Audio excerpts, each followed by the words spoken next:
เริ่มจดข้อหนึ่งอันนี้ก็ง่ายๆเลยคือว่ากลับบ้านไปแล้วฉันอยากมีแผนพัฒนาตัวเองอาทิตย์ละวันละกี่นาทีก็แล้วแต่มินิมัมเลย5 นาทีก็พอนะครับอาทิตย์หนึ่งกี่นาทีเดือนหนึ่งกี่ชั่วโมงนะครับถ้าท่านมีอันนี้การมาวันนี้ก็คุ้มแล้ว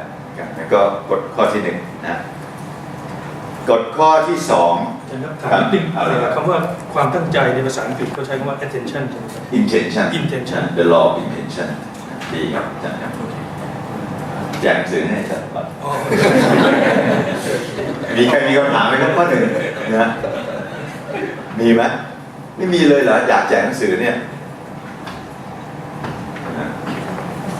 เชิญครับโดยปกติเนี่ยบางคนก็จะแพลนเอาไว้แล้วก็เก็บแล้วก็ไม่ execute หรืออะไรมีวิธีดีมากเชิญมารับข้างหน้าเลยครับผมให้เลือก1 เล่มนะคำถามที่ดีมากอันนี้หนังสือผมเองแล้วนะครับมีอยู่8 เล่มเชิญเลือกมา1 เล่มถามว่ามีแต่แผนแต่ไม่มีแอคชั่นใช่ไหมนาโต้ no action แผน only talk only ใช่ไหมทำยังไงดีครับก็ต้องลงมือทำนะอย่าคิดมากนะครับอย่าคิดมากคือคนส่วนใหญ่เนี่ยมีแผนแต่ไม่กล้าลงมือทำเนี่ยในหนังสือเล่มนี้เขาจะบอกว่าให้ประกาศแผนให้คนอื่นทราบฉันบอกให้คนใกล้ตัวเนี่ยเขาจะได้คอยสมน้ำหน้าเราเวลาเราไม่ทำนะฉันจะอ่านหนังสือวันละครึ่งชั่วโมงนะถ้าไม่เป็นไปตามที่เธอช่วยโขกสับที่เพื่อนคนใกล้ตัวเนี่ยนะครับประกาศแผนให้คนอื่นทราบแล้วคนก็จะคอยช่วยกระตุ้นเราเองนะครับฉะนั้นเนี่ยคำถามที่ดีมากแผนแล้ว announce ให้คนอื่นรู้จะได้มีคนช่วยกระตุ้นนะครับดีมากในกฎข้อที่1เดี๋ยวจบข้อที่2แล้วท่านก็จะมีนะอีก1 คำถามนะครับเวลาโอเคเชื่อเลยครับเดี๋ยวผมรับหนังสือด้วยนะครับกฎข้อที่2นี่ไวแล้วนะครับเป็นเรื่องของความตระหนักรู้ต้องมี awareness นะฮะความตระหนักรู้ก็ง่ายๆคือว่าเราจะเติบโตในต้องรู้จุดแข็งจุดอ่อนความสนใจของตัวเองนะครับทีนี้กฎข้อที่2เนี่ยมันมีง่ายๆครับคำถามง่ายๆที่ถามตัวเองคือว่าถ้าเกิดว่าคุณรู้ว่าคุณไม่มีวันล้มเหลวเลยคุณจะเลือกทำอะไรนะครับสำหรับคนที่มองหาความฝันของตัวเองเนี่ยยังไม่ค่อยกล้าฝันเนี่ยนะครับถามตัวเองว่าถ้าเกิดฉันทำอะไรแล้วไม่มีทางเฟลเลยฉันอยากทำอะไรถ้าสมมติคุณมีเมจิกวอนด์ฉันมีไม้วิเศษสักอันหนึ่งเนรมิตได้ว่าไม่มีทางล้มเหลวจะทำอะไรแล้วก็ลุยอันนี้ก็เป็นวิธีที่1ถ้าวิธีนี้ยังคิดไม่ออกนะครับหนังสือเขาแนะนำว่าให้หาไอดอลคนต้นแบบนะครับตรงนี้จอห์นแม็กเวลบอกว่าตัวเขาเองตอนทำงานใหม่ๆเขาขวนขวายไปหาไอดอลโดยที่เสียเงินนะครับไปหารุ่นพี่เก่งๆแล้วช่วยสอนหน่อยชั่วโมงละ100 เหรียญอยากได้ความรู้นะครับฉะนั้นเนี่ยเรียนรู้จากคนต้นแบบอันที่1เลยมองหาคนใกล้ๆตัวเราว่าใครที่เป็นแบบอย่างของเราหัวหน้าของเรานะครับให้เขาสอนเราถ้าไม่มีจำเป็นต้องจ่ายก็เสียเงินจ่ายนะครับแล้วจะมีคนเมตตาเป็นเมนเตอร์เป็นไอดอลให้ท่านเนี่ยนะครับเสมอต้นเสมอปลายไปเจอเขาทุกเดือนนะฮะแล้วก็ถ้ายังไม่มีท่านก็ดูซิว่าใครเป็นไอดอลแล้วก็อ่านหนังสือของเขาก่อนนะครับมันก็จะช่วยให้รู้จักเขานะอย่างผมอ่านจอห์น ซี แม็กเวลที่บอกเนี่ยเราฟังเขา5 รอบอ่านเขาหลายๆรอบเนี่ยเวลาอ่านก็จินตนาการไปว่าเขาคุยกับเราอยู่แล้วก็ตั้งคำถามทุกคำถามเนี่ยมีอยู่ในหนังสือเล่มนี้แน่นอนนั้นเราก็มีจอห์น ซี แม็กเวลเป็นโรลโมเดลเป็นไอดอลนะครับถ้าเกิดมีใครบางคนเมตตาเป็นพี่เลี้ยงเป็นเมนทอร์ให้เราเนี่ยนะครับเวลาเจอเขาเนี่ยก่อนเจอทำการบ้าน2 ชั่วโมงไปเจอ1 ชั่วโมงเสร็จแล้วทำการบ้านอีก2 ชั่วโมงนะครับมันก็จะช่วยให้เราพัฒนาขึ้นนะครับแล้วก็คนไหนช่วยท่านเนี่ยนะครับเราก็อย่าลืมขอบคุณเขานะแสดงความมีน้ำใจนะครับกับเราแล้วก็แสดงความขอบคุณครับเมื่อมีเมนเตอร์หรือมีพี่เลี้ยงเนี่ยระวังอย่าเป็นน้ำล้นแก้ว พ จัดสรรเวลานะครับมีคนหลายคนบอกว่าอยากเจอผมมากเลยพอผมบอกมาเจอผมไม่มีเวลาติดนะครับคือ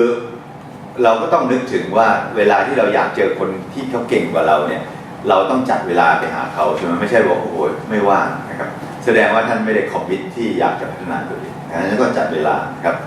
เวลาจัดเวลาไปแล้วเนี่ยเตรียมคำถามนะไปเจอคนเก่งๆเนี่ยอย่าไปพร้อมกับพี่มีอะไรจะสอนหนูนะ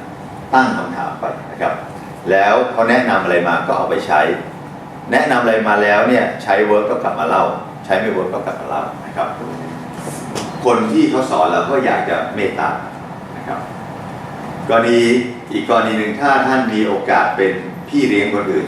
ก็ใช้วิธีการเดียวกันสอนเขานะครับคราวนี้ถ้าเรามีเมนเตอร์และช่วยบอกเราได้ว่าเราไปทำอะไรดีเนี่ยนะครับคนหลายคนจะไม่ค่อยกล้าลงมือทำนะครับรอให้พร้อมก่อนคนหลายคนบอกว่ายังไม่พร้อมนะแต่ว่าชีวิตจริงแล้วเนี่ยแม็กซ์เวลล์บอกว่าความพร้อมมันมักจะมาก่อนโทษโอกาสมันจะมาก่อนเราพร้อมเสมอถ้าเรารอพร้อมเนี่ยมันจะไม่ค่อยมีโอกาสจอห์นแม็กซ์เวลล์เล่าว่าในชีวิตของเขาเนี่ยนะครับฝ่าฟันอุปสรรคมาเยอะเลยแต่ว่าส่วนใหญ่แล้วถ้ารอพร้อมเนี่ยไม่มีทางเกิดผลฉะนั้นเนี่ยอย่ารอนะครับแล้วถ้าพวกท่านมีโอกาสประสบความสำเร็จในอนาคตเนี่ยนะบทเรียนที่ได้ก็คือว่าเมื่อเราประสบความสำเร็จมันจะยากกว่าที่คิด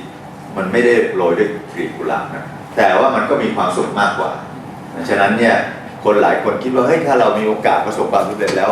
ชีวิตมันจะสบายขึ้นส่วนใหญ่มันจะหนักขึ้นนะครับแต่สนุกขึ้นนั้นเราก็ต้องเตรียมตัวเหมือนกันว่าถ้ากระหายความสำเร็จเนี่ยก็ต้องเตรียมพบกับความสำเร็จที่มันมาพร้อมกับหยาดเหงื่อแรงงานของเราครับนี่ผมผ่านไป2 คนแล้วต่อเลยมันจะต่อครับคำถามคุณดินปัจจุบันนี้นะครับอยากจะทราบให้จากที่อธิบายเรื่องของ mindset ของเมนกับเมนพอร์ครับคือเมนที่เนี่ยจะหาคนมาเรียนรู้เมนพอร์เนี่ยหลายๆคนบางทีอาจจะหาเราหาไปเรื่อยๆควรจะจำกัดไว้ยังไงสำหรับการเมนพอร์โอเคนะครับเพราะว่าตอนนี้เด็กหาเมนพอร์เลยเราไม่ถูกกันส่วนเราต้องเมนพอร์เนี่ย mindset ของเมนพอร์ที่จะอาจจะควรจะสร้าง mindsetเดี๋ยวมารับหนังสือด้วยนะเราจะหามันมี mindset ยังไงในการหาเมนทอร์นะครับหาคนที่ฟีลที่คุณอยากเป็นนะครับที่คุณเลือก1 เล่มขอบคุณนะ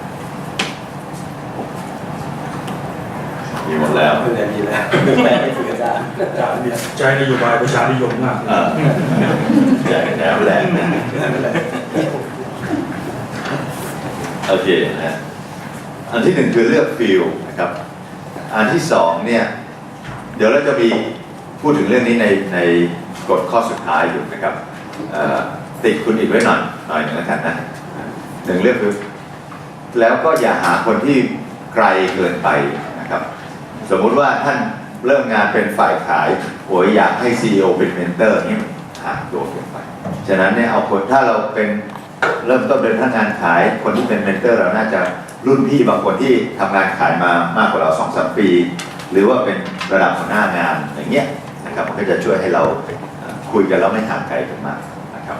แล้วก็ผ่านไป2 กฎแล้วนะครับกฎข้อที่6นะฮะกฎข้อนี้ไปอย่างไวๆเลยนะครับเพราะว่า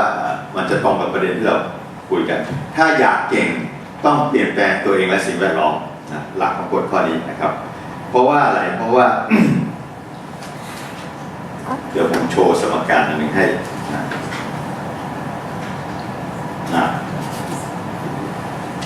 หลักการนี้ครับว่าถ้าเราต้องการเก่งเนี่ยเปลี่ยนตัวเองแต่สิ่งแวดล้อมไม่เปลี่ยนช้าแล้วเลยเดี๋ยวมีตัวอย่างให้นะ2เปลี่ยนสิ่งแวดล้อมแต่ตัวเองไม่เปลี่ยนช้าแต่เหนื่อยน้อยกว่าแบบแรกอันที่3คือเปลี่ยนสิ่งแวดล้อมและตัวเองโตเร็วสำเร็จง่ายกว่าตัวอย่างสมมุติว่าเราเรียนห้องปานกลางหัวปานกลางตัวเราเองปานกลางเรียนอยู่ในชั้นเรียนปานกลางนะครับถ้าแบบแรกเลยขยันมากขึ้นเปลี่ยนตัวเองแต่ให้เพื่อนในห้องปานกลางติวอันนี้ก็จะพัฒนาขึ้นมานิดหนึ่งนะครับ แบบที่สองคือไม่เปลี่ยนตัวเองเปลี่ยนสิ่งแวดล้อมขยันเท่าเดิมแต่ให้เพื่อนห้องคิงติวสิ่งแวดล้อมดีกว่าใช่ไหมเราก็จะเก่งขึ้นกว่าแบบที่หนึ่งแต่แบบที่สามเลยคือว่าตัวเองก็เปลี่ยนขยันมากขึ้นแล้วก็เปลี่ยนคนติวให้เพื่อนในห้องคิงติวเรานะครับในกรณีเนี้ยเราก็จะเปลี่ยนแปลงได้สูงเลยนะฉะนั้นหลักในการเปลี่ยนแปลงเนี่ยดูดีๆว่าจะเลือกเปลี่ยนแบบไหนนะครับเปลี่ยนตัวเองเปลี่ยนสิ่งแวดล้อมหรือเปลี่ยนทั้งสองอย่าง